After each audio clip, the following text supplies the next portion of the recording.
Jemi sot tu në bashkinë Selenicë, në teritorin e vetë grumbullimit të mbetjeve të kësaj bashkie, cili është një vend grumbullimi cili nuk është i miratuar sipas përcaktimeve të Këshillit Bashkiak. Jam sot tu së bashku me kryetarin e degës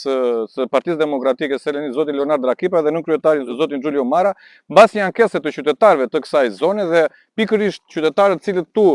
pak metra larg kësaj kanë ndërtuar parcelat e tyre dhe ku kanë ato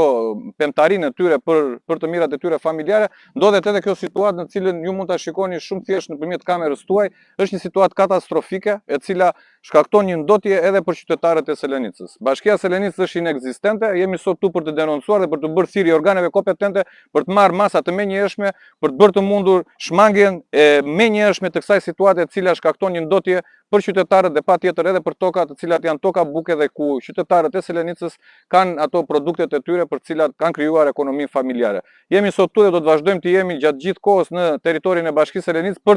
për të denoncuar çdo akt abuziv të pushtetit vendor, i cili për të thënë vërtetën është për të ardhur keq, ka një situatë kaq katastrofike me vend grumbullimit të mbetjeve. Siç thash, është një vend grumbullimi i cili nuk është i miratuar nëpërmjet një vendimi të Këshillit Bashkiak, dhe për shkak të këtij mos miratimi, kjo ka shkaktuar një ndotje e cila shkakton probleme edhe në ajrin dhe në ndotjen e